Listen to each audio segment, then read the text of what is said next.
Hello students, मैं शिव कुमार भारती आपका आपके beautiful channel physics for all पे स्वागत करता हूं। स्टूडेंट, आज हम बात करने वाले हैं जेईई मेन 2023 के 1 फरवरी के शिफ्ट 2 का जो है फिजिक्स का पेपर हम सॉल्व करने वाले हैं और उसका करेंगे डिटेल डिस्कशन।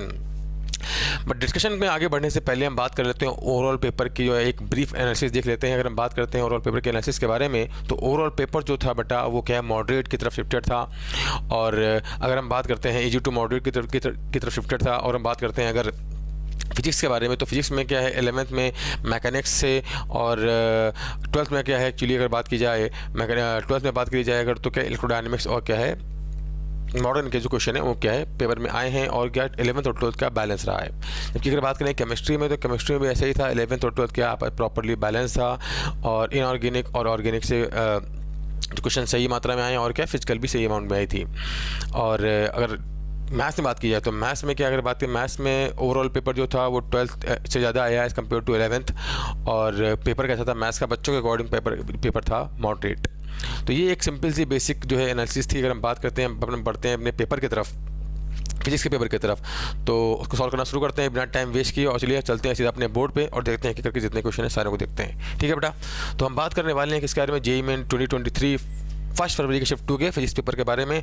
और चलिए फटाफट क्या ऐसे क्वेश्चन का शुरू करते हैं डिस्कशन। चलिए देखते हैं बेटा, पहला क्वेश्चन क्या बोल रहा है, for a photo electric setup threshold frequency f0 for initial frequency of 2 f0। अच्छा, क्या बोल रहा है, for a photo electric setup threshold frequency कितनी हमारी f0 के बराबर है, और for initial frequency of 2f जो हमारा स्टॉपिंग पोटेंशियल कितना है v1 है, और फॉर इनिशियल फ्रीक्वेंसी 5f0 हमारा स्टॉपिंग पोटेंशियल v2 है। तो हमसे पूछ रहा है v1/v2 की वैल्यू। ये क्वेश्चन कहाँ से बिलोंग करता है बेटा, this question belongs to actually photo electric effect. और बहुत ही सिंपल क्वेश्चन है। देखिए, अगर हम बात करें यहाँ पर, तो हम जानते हैं जो स्टॉपिंग पोटेंशियल होता है EV0 इक्वल टू कितना होता है हमारा h न्यू माइनस फाइव क्या होता है, वर्क फंक्शन। उसको कह सकते हैं h न्यू नॉट, जहाँ न्यू नॉट क्या है हमारा, ये हमारी फ्रिक्वेंसी है, ये हमारा क्या है थ्रेशोल्ड फ्रीक्वेंसी, और ये हमारा क्या है स्टॉपिंग पोटेंशियल।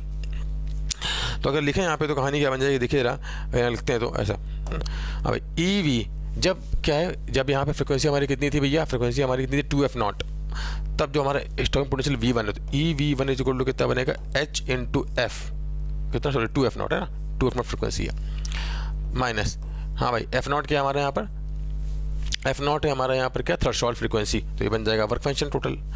तो यहाँ से हमको मिलेगा EV1 कितना आएगा बेटा, h इंटू f0 आ जाएगा, है ना। अच्छा, ऐसे ही जब हमने यहाँ पे 5f0 की क्या लाइट इस पर इंसिडेंट की, तब जो हमारा स्टॉपिंग पोटेंशियल v2 है, तो क्या बनेगा E into v2 equal to बनेगा h इंटू 5f0, है ना, माइनस h इंटू f0 आएगा। ये लिखा h न्यू माइनस 5। तो यहाँ से EV2 कितना आ जाएगा बेटा हमारा, कितना बन जाएगा 4hf0। हमसे पूछ रहा है v1/v2, दोनों को डिवाइड मार देंगे, v1 और v2 कितना आएगा हमारे यहाँ से, v1/v2 की वैल्यू कितनी आ जाएगी बेटा, v1 और v2 आ जाएगा हमारे यहाँ से 1/4। सिंपल क्वेश्चन था बेटा, है कि नहीं, जस्ट हमें वैल्यू पुट करनी थी, इसके बाद सीधा हमें वैल्यू यहाँ से मिल जाएगी। चलिए बढ़ते हैं आगे, नेक्स्ट देखते हैं कहानी क्या आएगा भाई। देखिए क्या बोल रहा है, uniform rod of mass m length l, rod of mass कितना हमारा 10 kg है और लेंथ कितनी है बेटा हमारी यहाँ पे 6 मीटर है, is hang from the ceiling as shown. तो यहाँ पे क्या है, ये एक है m मास की लेंथ की रॉड है ना, इसका मास हमको दे रखा है और लेंथ l दे रखा है। ठीक है भाई, हमसे क्या बोल रहा है कि हाँ, given that the area of cross section of the rod कितना हमारा 3 मिलीमीटर स्क्वायर है, एंड यंग्स मॉडुलस कितना है हमारे यहाँ पर 2 × 10 पावर कितना है 10 है, 10 पावर 11 है। Find the extension in the rods length.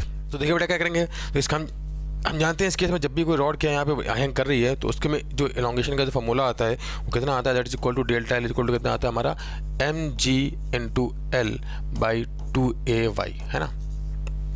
अगर रॉड किसी सीलिंग से हैंग करी तो उसके जो एलोंगेशन का फॉर्मूला है सिंपली है ना, बस यहाँ पे क्या है m की वैल्यू पुट कर दीजिए।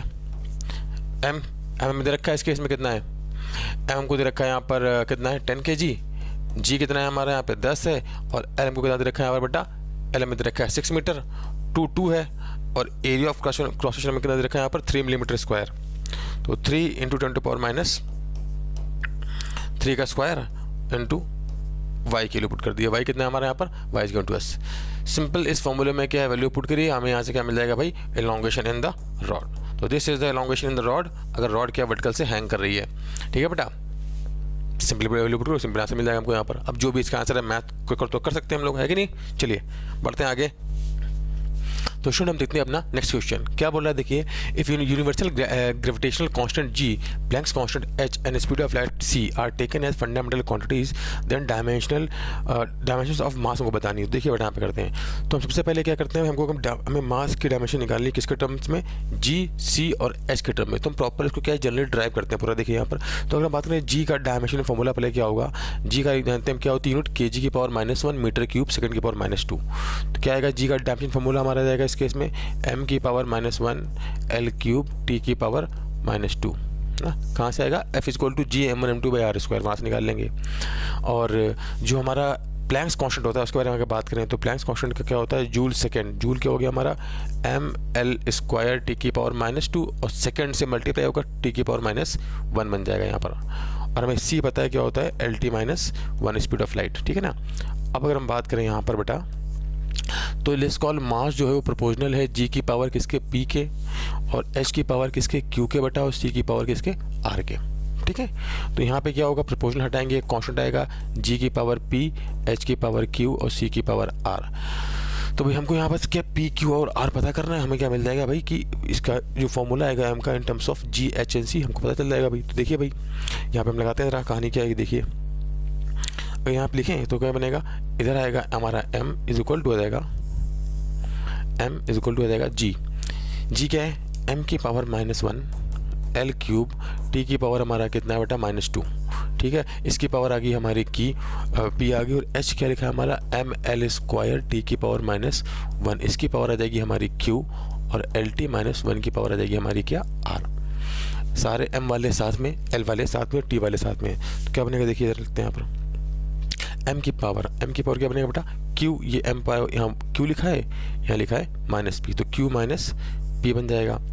l की पावर लिखते हैं, l की पावर क्या बनेगा, l की पावर लिखा है 3p और प्लस यहाँ क्या लिखा है 2q, 3p यहाँ पे लिखा है 2q, यहाँ क्या लिखा है +r, ठीक है। t की पावर क्या बनेगा, t की पावर लिखा है बेटा क्या, -2p इधर लिखा है, यहाँ लिखा है -q और यहाँ लिखा है -r, लिखा है -2p -q -r ना। अब देखो दोनों साइड क्या होना चाहिए बेटा, दोनों साइड जो होना चाहिए, इधर क्या लिखा है m की पावर 1, l की पावर 0, t की पावर 0। दोनों साइड के जो डायमेंशंस होने चाहिए वो क्या, सेम होने चाहिए। तो अगर यहाँ पे हम लिखें तो इस केस में वो कहानी क्या बन जाएगी बेटा, कहानी ये बन जाएगी कि जो हमारा q - p होना चाहिए, that should be equal to 1, ठीक है। और 3p + 2q + r that should be equal to कितना होना चाहिए हमारा, 0। और हमारा जो क्या है, माइनस हटा दो, क्या बनेगा, -2p - q - r = 0 होना चाहिए, माइनस हट जाएगा तो क्या बनेगा, 2p + q + r = होना चाहिए 0, ठीक है। हमको सॉल्व करना है। एक काम करो, इन दोनों को कर दो सब्ट्रैक्ट, तो ये r उड़ जाएगा, यहाँ क्या बनेगा, p + q = 0, p + q = 0 ये लिखा हुआ है, और यहाँ लिखा है q - p = 1, ठीक है। दोनों को जोड़ेंगे, क्या बनेगा, देखो दोनों को जोड़ दो साथ में, क्या बनेगा, q - p = 1 और क्या लिखा है p + q = 0। तो यहाँ से क्या आएगा, दोनों कट जाएंगे, q = कितना आ गया, हाफ, q आ गया हमारा हाफ, q हाफ है, और p + q = हमारा कितना आ चुका है, यहाँ पर 0 आया था। तो यहाँ पर क्या आएगा, यहाँ से जो p आएगा कितना आएगा, हो जाएगा -q, मतलब -1/2। अच्छा, q मिल गया, p मिल गया। और देखो इस केस में अगर बात करें यहाँ पर, तो कहानी क्या लिखा है, 2p + q + r = 0 लिखा हुआ है, हमको r भी चाहिए ना। तो 2p कितना बनेगा, -1, 2p बनेगा -1 + q कितना बनेगा, 1/2 + r = 0। तो r यहाँ से कितना आ जाएगा बेटा, हमारा हाफ आ जाएगा। तो हमको जो यहाँ पे इस फॉर्मूले में अगर बात करें, हमें p q r जो चाहिए था कि भैया m जो है किस तरह से करता है dependent on the terms of g, h and c, हमको मिल गया। यहाँ पर देखिए जो m का जो फॉर्मूला हमारा आ जाएगा बेटा, वो क्या आ जाएगा, अगर लिखा जाए यहाँ पे m का फॉर्मूला क्या आ जाएगा, सिंपल, उसको बहुत तरह से ड्राइव कर सकते हैं, मैं आपको एकदम जनरल तरीका बता रहा हूँ ना। क्या बनेगा, g की पावर क्या आ गई, g की पावर हमारी p थी, तो g की पावर आ गई -1/2, है ना, डायमेंशन फॉर्मूले में इन टर्म्स ऑफ g की पावर -1/2, h की पावर कितनी आ गई हमारी 1/2, और कितनी आ गई हमारी r, c की पावर कितनी आ गई 1/2। तो ये हमारा क्या बन जाएगा इस केस में, that will be equal to, हमारा क्या बन जाएगा, m का डायमेंशन फॉर्मूला आ जाएगा बेटा कितना, hc/g की रूट। तो m का जो डायमेंशन फॉर्मूला आएगा किसका टर्म में आएगा, hc/g का जो होगा in terms of m in terms of H C and G क्या होगा, रूट के अंदर H C by G. Generally हमने क्या सिंपली इसको प्रूव किया है in terms of G H and C, और बहुत तरह से इसको किया जा सकता है। इसको हमने क्या है जनरल तरीके से प्रूव किया है। तो इस केस में हमारा जो आंसर बनेगा क्या बनेगा बेटा, सिंपल आंसर हमारा आ जाएगा क्या, रूट के अंदर H C by G. Simple question था बच्चों, चलिए आगे बढ़ते हैं, देखते हैं नेक्स्ट क्वेश्चन क्या बोल रहा है। 2 point object over and O2 are place are on principal axis of the concave mirror of radius of curvature कितना है हमारा 40 centimetre. Find the distance between the two images. देखिए बेटा ये बहुत ही सिंपल क्वेश्चन है, किसका हमारा इसका हमारा रे ऑप्टिक्स का सिंपल क्वेश्चन है। तो कैसे करेंगे, देखिए बेटा फटाफट इसकी इमेज निकाल लेते हैं और इसकी इमेज निकाल लेते हैं, दोनों के बीच डिस्टेंस निकाल लेते हैं सिंपल। तो हम लगा देते हैं क्या, मिरर फार्मूला पहले इसके लिए हमको क्या दे रखा है, इसकी रेडियस ऑफ कर्वेचर जो है हमारी वो कितनी है 40 सेंटीमीटर हमको, ठीक है दे रखी है। तो हम बात करें यहाँ पे तो कितना बनेगा, देखिए एफ कितना आएगा r/2 20 सेंटीमीटर बन जाएगा इसका। तो पहले हम इसके लिए लगाते हैं क्या, मिरर फार्मूला ऑब्जेक्ट के लिए क्या बनेगा 1/f इक्वल टू बनेगा 1/u + 1/v। f कितना है हमारा, f है हमारा -20, ठीक है इधर की तरफ इज इक्वल टू आ गया हमारा 1/u, u कितना है हमारा -15 + 1/v। इसको उधर ले आएंगे तो 1/v इज इक्वल टू कितना आएगा हमारा 1/15 - 1/20। ये इधर जाएगा कितना बनेगा ये 5/15 × 20 इज इक्वल टू आ गया 1/v। सॉल्व करेंगे उड़ जाएगा तो यहाँ से v कितना आएगा हमारा, v आ जाएगा +60। मतलब जो इस वाले ऑब्जेक्ट की इमेज है वो 60 सेंटीमीटर बनेगी इधर की तरफ, ठीक है ना। अच्छा एक तो बात ये हो गई। अब हम दूसरे वाली की इमेज निकाल लेते हैं भाई। दूसरे वाली की इमेज कहाँ बनेगी, तो ये 25 सेंटीमीटर की दूरी पर है कि नहीं। तो क्या बनेगा 1/f is equal to 1/u + 1/v। f कितना है बेटा हमारा -20 और इज इक्वल टू 1/u कितना है बेटा हमारा -25 आएगा + 1/v। तो इसको उधर लिख रहे हैं क्या बनेगा 1/v इज इक्वल टू आ जाएगा हमारा 1/-20 + 1/25। सॉल्व करेंगे 25 इधर -20 इधर क्या बनेगा 1/v इज इक्वल टू आएगा -25 + 20 / 20 × 25, ठीक है कितना बनेगा, ये ऊपर आएगा -5, ठीक है। तो यहाँ से v जो हमारा आ जाएगा कितना आ जाएगा 25 × 20 / कितना आ गया, माइनस ऊपर लगा दो कोई दिक्कत नहीं 5, तो बताएगा -100, v आ गया हमारा -100। मतलब जो पहले वाले ऑब्जेक्ट की इमेज है बच्चों वो कहाँ बन रही है 60 सेंटीमीटर इधर बन रही है। तो दूसरे वाले ऑब्जेक्ट की इमेज कहाँ बन रही है, वो यहाँ से बन रही है 100 सेंटीमीटर इधर। तो दोनों के बीच की दूरी पूछ रहे हैं हमसे, तो 100 + 60 कितनी जाएगी 160 सेंटीमीटर। सिंपल क्वेश्चन था है कि नहीं है। बस हमें दोनों की इमेज निकालनी थी और हमें क्या दोनों के बीच की सिंपल क्या है डिस्टेंस मिल जाएगी मिरर फॉर्मूला लगा के। सिंपल क्वेश्चन था बेटा, चलिए आगे बढ़ते हैं, देखते हैं हमारा नेक्स्ट क्वेश्चन। नेक्स्ट क्या बोल रहा है देखिए यहाँ पर, this question belongs to actually क्या फ्रिक्शन। देखते हैं क्या क्वेश्चन है बेटा। A block is acted upon by a force F as shown in figure, ठीक है। If M is equal to कितना है हमारा 10 kg and coefficient of friction कितना है 0.25, find the minimum F so that the block slide. तो क्या बेटा देखो यहाँ पर कि ये एक ब्लॉक रखा है 10 kg का, इस पर 30 डिग्री पर फोर्स लग रहा है। हमसे पूछ रहा है इस केस में बताइए कि कितना F की मिनिमम वैल्यू की ब्लॉक जो है स्लाइड कर जाए। तो कोई दिक्कत की बात नहीं भाई, तो जब ब्लॉक स्लाइड करने वाला होगा उस केस में जो लगने वाला नेट फोर्स होगा आगे की तरफ वो किसके बराबर होगा, जस्ट म्यू × n के बराबर होगा। तो हम इसके लेते हैं कंपोनेंट कितना बनेगा ये, एक तो आएगा इधर F cos 30 आगे, ऊपर कितना आएगा बेटा F sin 30, नीचे कितना बनेगा mg और यहाँ से लगेगा नॉर्मल फोर्स, ठीक है ना। और इसकी वजह से क्या होगा भाई, जब आगे भागेगा तो फ्रिक्शन फोर्स कितना लगेगा पीछे की तरफ म्यू × n। तो अगर हम बात करें इस केस में, तो इस केस में कहानी क्या है ये बेटा देखो जरा, नॉर्मल फोर्स कितना आएगा n + F sin 30 equal to आ जाएगा mg। तो अगर हम n लिखें यहाँ से तो n कितना बनेगा हमारा mg - F sin 30 आ जाएगा वर्टिकल डायरेक्शन में। और जब ये बॉडी जस्ट स्लाइड करने वाली है उस केस में F cos 30 किसके बराबर होगा बेटा, हमारा म्यू × n के बराबर होगा। तो F cos 30 is equal to कितना आ जाएगा हमारा म्यू × n ये लिखा हुआ है mg - F sin 30, ठीक है।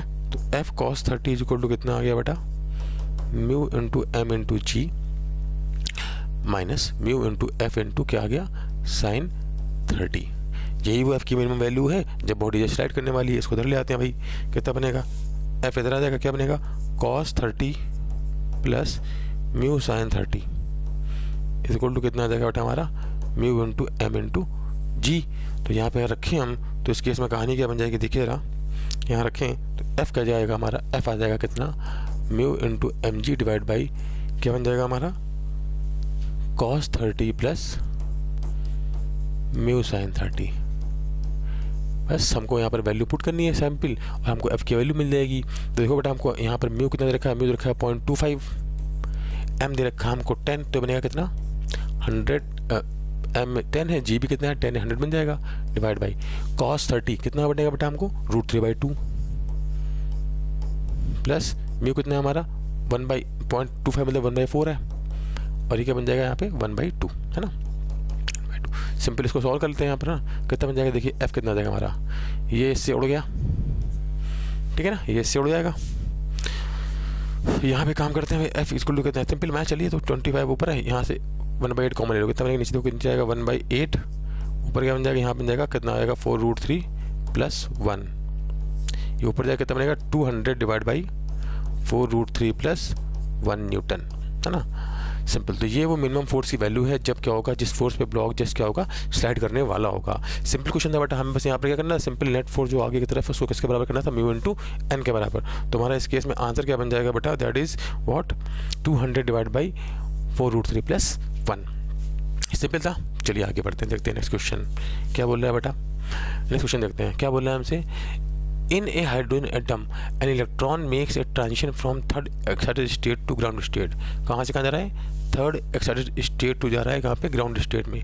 Find the energy of photon. तो देखिए बेटा ये तो सिंपल कहाँ से क्वेश्चन कहाँ से बिलोंग करता है, this question belongs to atomic structure chemistry में, और अगर बात करें फिजिक्स में तो कहाँ से बिलोंग करता है, एटॉमिक फिजिक्स से बिलोंग करता है मॉडर्न में, है ना। चलिए शुरू करते हैं। ये है n = 1। थर्ड एक्साइटेड स्टेट का मतलब क्या होगा, थर्ड n = 2 क्या होती है, first excited state, n = 3 second excited state, third वाली कौन सी आएगी, n = 4। तो ये n = कहाँ से आ रहा है बेटा, n = आ रहा है 4 से, n = 4 से जब ये आ रहा है कहाँ पर 1 में,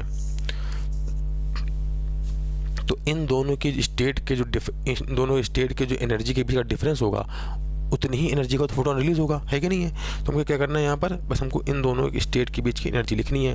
तो भाई यहाँ तो एनर्जी जानती है E1 कितनी होती है, -13.6 इलेक्ट्रॉन वोल्ट होती है, हाइड्रोजन एटम की बात चल रही है। यहाँ कितनी होगी E4 -13.6 Z² होता है, n कितना है हमारा 4² Z तो 1 है ना।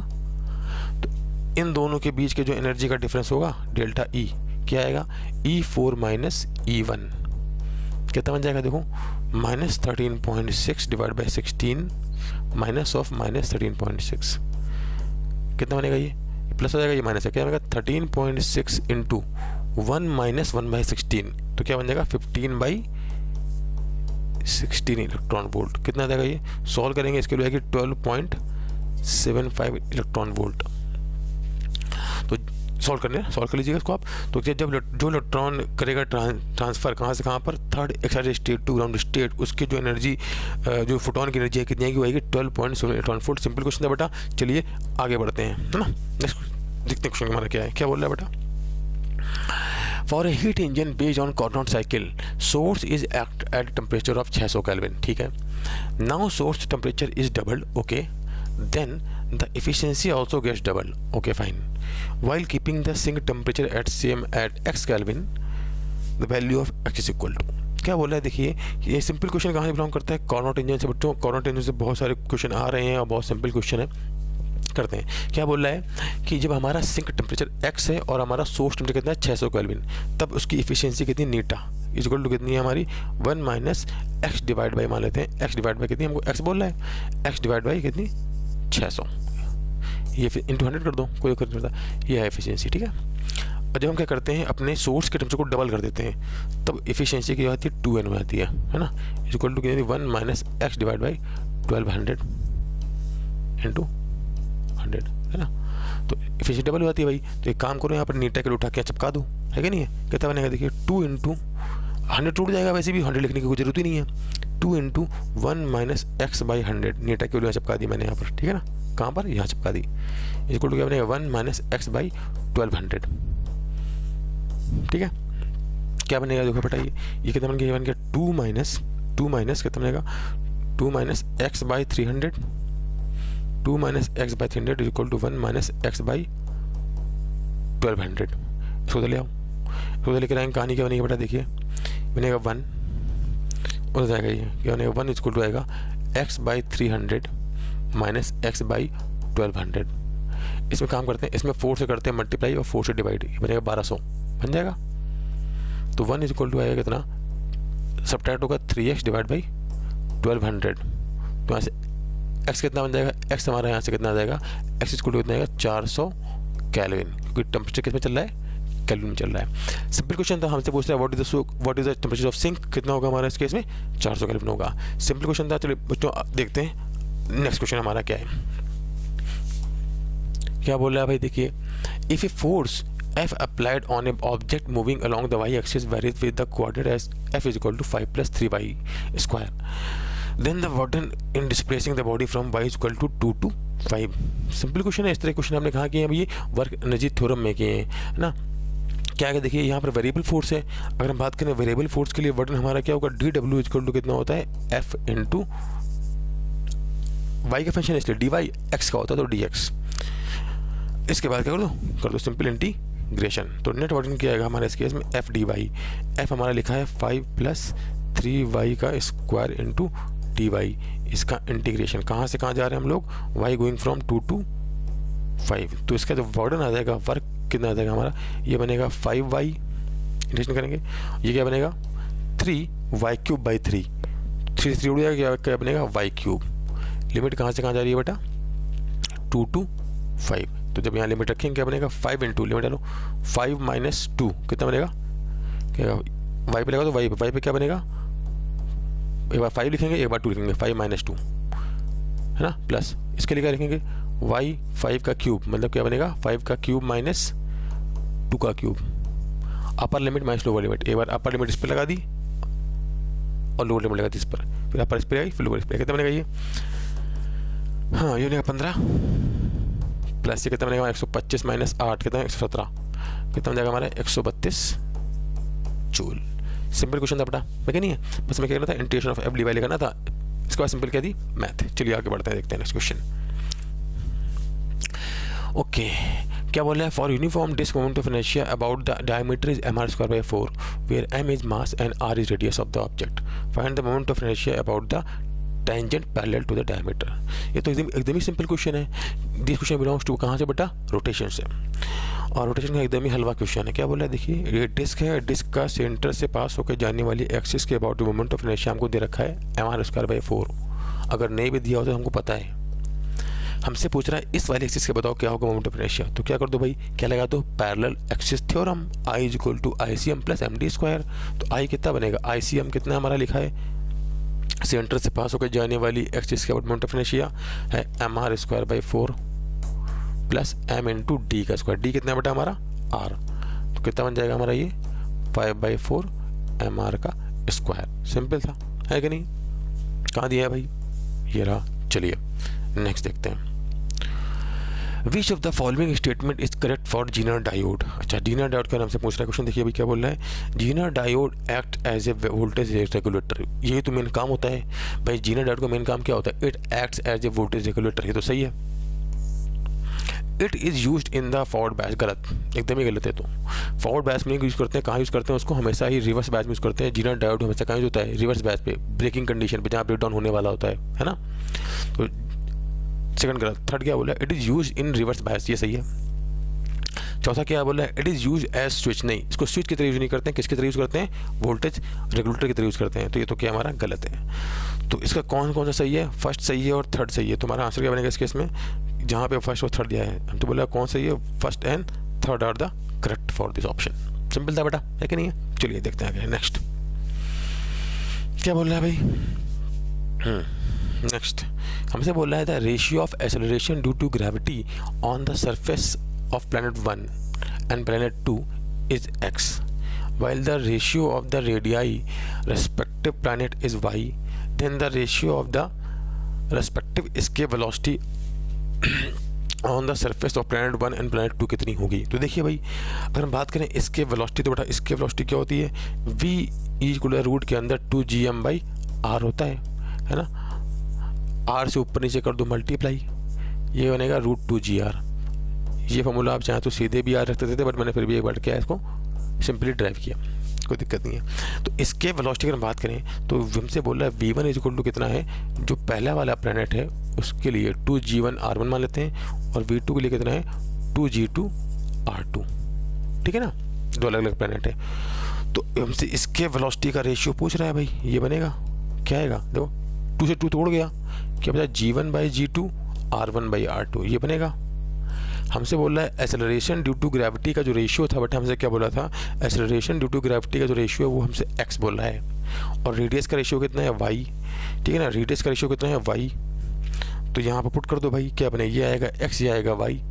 तो इसके वेलोसिटी का रेशियो क्या आ जाएगा यहाँ पर, रूट के अंदर x इंटू y, है ना। तो आंसर क्या बन जाएगा हमारा, सी ऑप्शन बन जाएगा, है ना। चलिए नेक्स्ट देखते हैं क्या बोल रहा है भाई।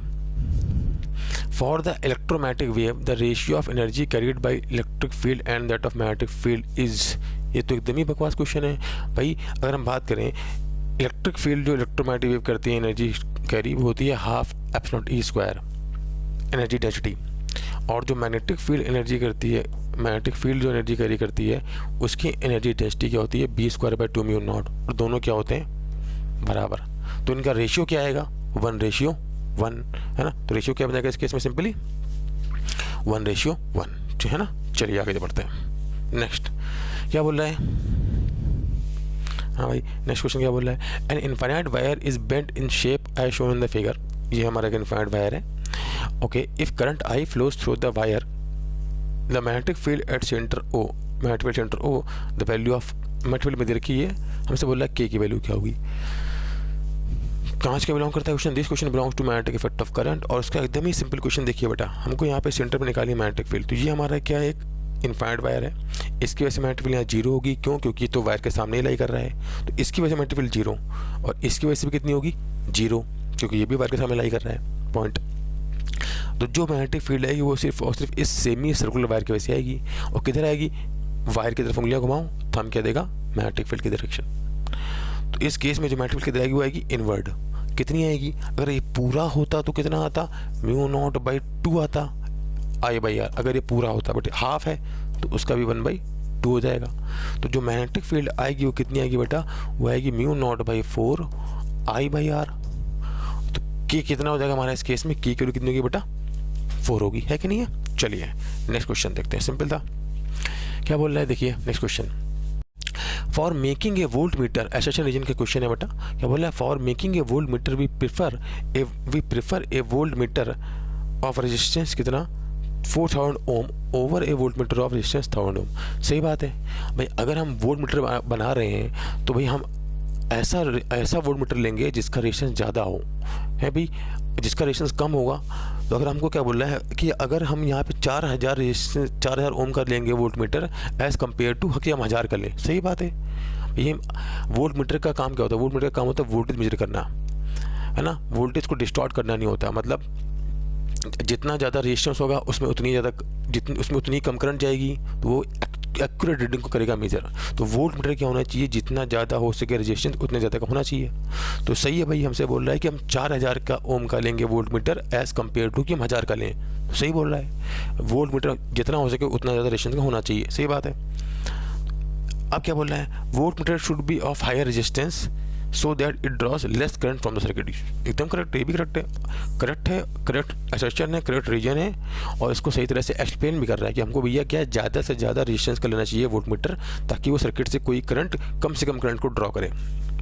तो एसेशन भी करेक्ट है, रीजन भी करेक्ट है, उसका करेक्ट एक्सप्लेनेशन है। चलिए बच्चों आगे देखते हैं।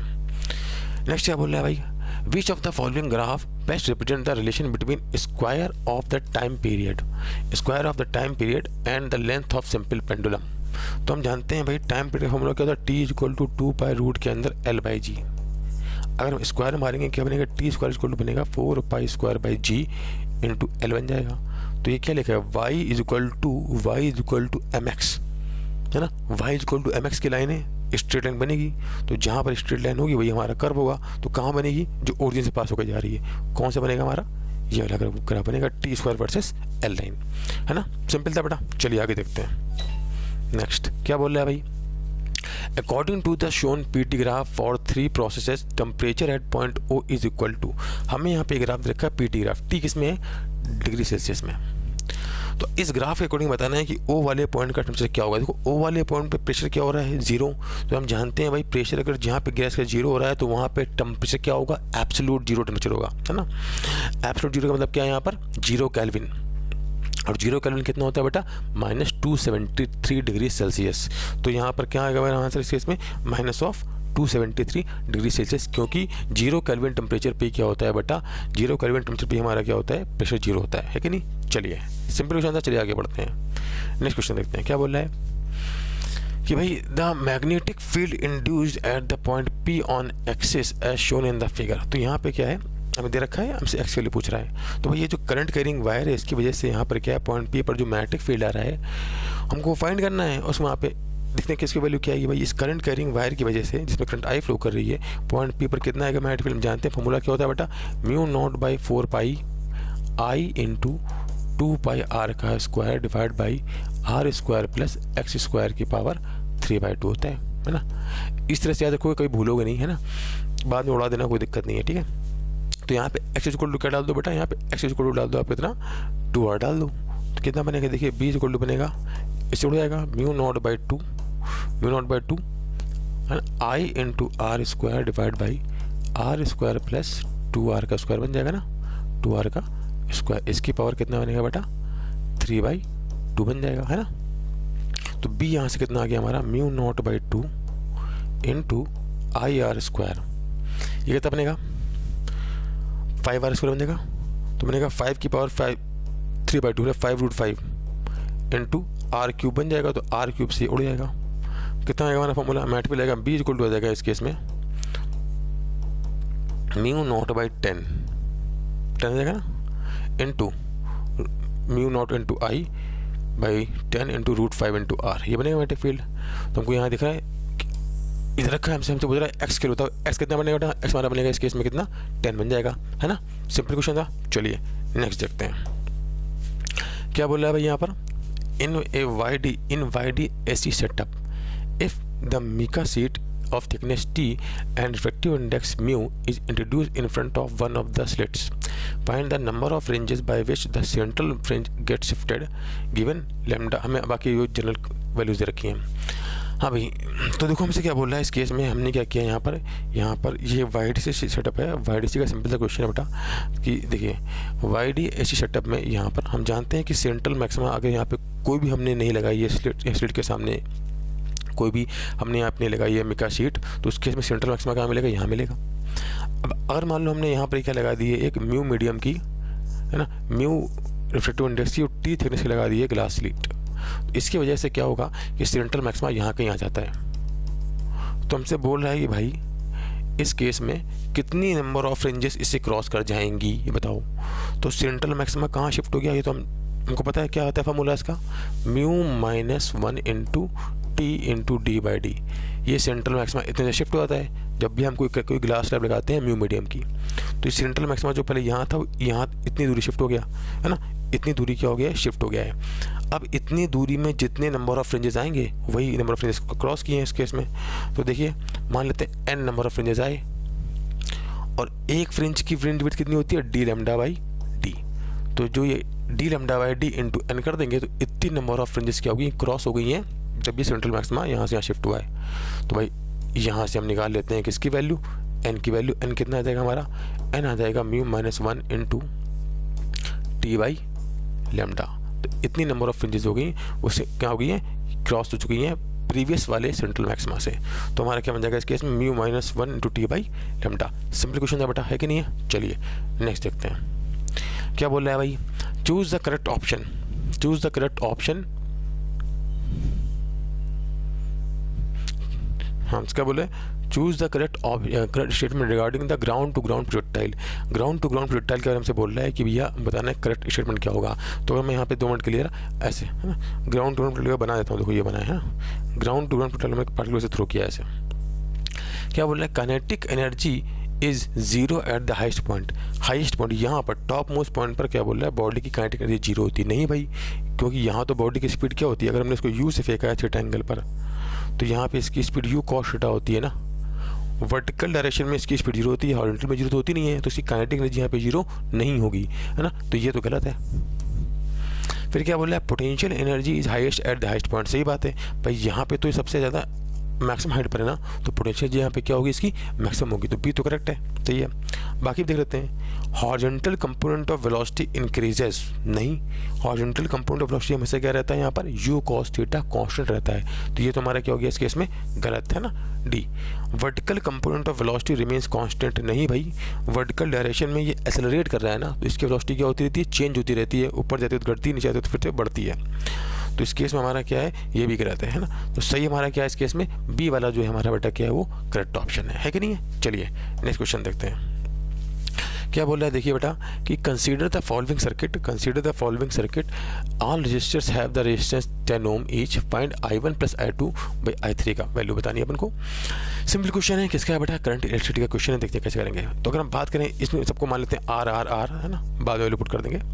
देखो भाई इसमें हम करंट निकालें I1, डायरेक्शन इधर भी नहीं, कोई दिक्कत नहीं है, करंट अगर मान लो यहाँ पर निकालें तो I1 क्या बनेगा, देखो इन दोनों के टर्मिनल के क्रॉस कितने का पोटेंशियल डिफरेंस है, ई का पोटेंशियल डिफरेंस है, तो I1 हमारा क्या आएगा बेटा, I1 आ जाएगा हमारा E/R। ऐसे अगर बात करें यहाँ पर देखो I2 क्या बनेगा, ये वाला है 0 पर, ये वाला E पर, इसके क्रॉस भी कितने का ड्रॉप है, E का ड्रॉप है, तो I2 भी कितना बनेगा हमारा, E/R बन जाएगा। और अगर हम बात करें इसके लिए, तो इसमें देखो इस पूरे लूप में हमें इस वाले लूप में लगा दो क्या, KVL, इस वाले लूप में जो बड़ा वाला लूप है इसमें लगा दो KVL। इस केस में देखें तो भाई क्या है, जो उनका नेट इफेक्टिव E आएगा कितना, नेट इफेक्टिव E आएगा E2E माइनस E बन जाएगा। तो इस वाले केस में जो यहाँ बात करें बड़े वाले लूप में, तो I3 की वैल्यू क्या आएगी, वो भी कितनी आ जाएगी हमारी, E/R आ जाएगी। तो हमसे क्या बोल रहा है, I1 plus I2 by I3, E/R डालोगे तो कितना बनेगा, 2E/R आएगा ऊपर, नीचे क्या बनेगा बेटा यहाँ पर E/R। तो हमसे इनका रेशियो पूछ रहा है, तो रेशियो कितना जाएगा इस केस में, इसका कितना जाएगा बेटा, 2 आ जाएगा, है कि नहीं है। तो बेटा ये था हमारा क्या एक्चुअली 1 फरवरी का सेकंड शिफ्ट का जो है सोल्यूशन। बहुत ही सिंपल पेपर था जैसे आपने देखा है एक्चुअली। तो जिन बच्चों का ये पेपर हो गया करके आए हैं बच्चे क्या इन सोल्यूशन को देख सकते हैं और चेक कर सकते हैं कि कितने क्वेश्चन के सही हुए। तो बच्चों मिलते हैं अपने नेक्स्ट वीडियो में, तब तक के लिए सब आप सभी को क्या है, ऑल द वेरी